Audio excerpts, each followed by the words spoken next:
Alam naman nating lahat po pwedeng pabago-bago ang panahon ngayon at actually magmula na pumasok ang tag-ulan, dumarami na rin po ang mga pasyente kong mga bata, halos pare-pareho problema nila lagnat, ubo, sipon. Pero paano nga ba natin sila pangangalagaan sa ngayon? Halika kayo, pag-usapan natin. Wala nang paligoy-ligoy pa, unang tip, ayusin po ang hygiene. Simple lamang ito pero napaka-epektibo. Turuan ang mga batang maghugas parati ng kamay. Sa inyong mga bahay at mga bakuran, siguraduhin din pong tanggalin ang mga stagnant water at panatilihin po nating tuyo ang mga damit ng bata. Ayon po sa DOH, mayroong mga sakit na po pwede pong bigyan natin ng mnemonic na wild. Oo, mga wild yang mga sakit na yan. W, waterborne illnesses. I, influenza.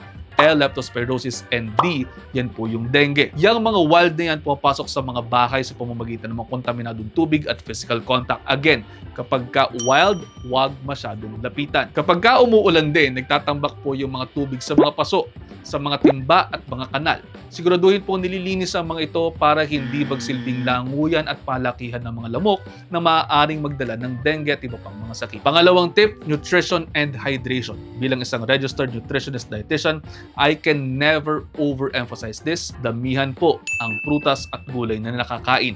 Bawasan ang mga processed foods na nakakain at kinakailangan po natin ng mga whole grains, protein at mga fruits and vegetables para po mapalakas ang resistensya ng inyong mga bata. Lalo na po kapag ganitong tag-ulan, maraming mga viruses na po pwedeng ma-prevent kung malakas lamang ang resistensya. Damihan rin ang iniinom ninyong tubig.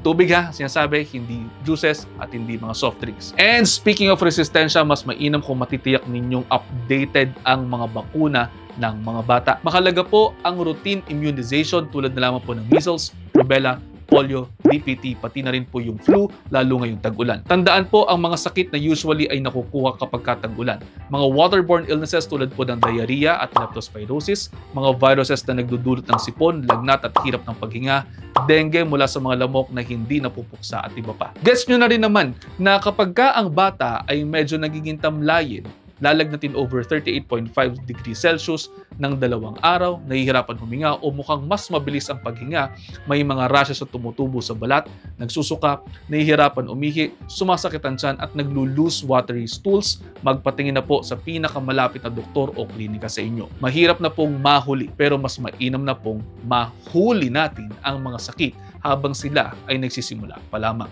O paano? Sana po may natutunan kayo. Pakishare na rin po sa inyong mga kaibigan. Baka sakaling mas marami pa tayong matulungan.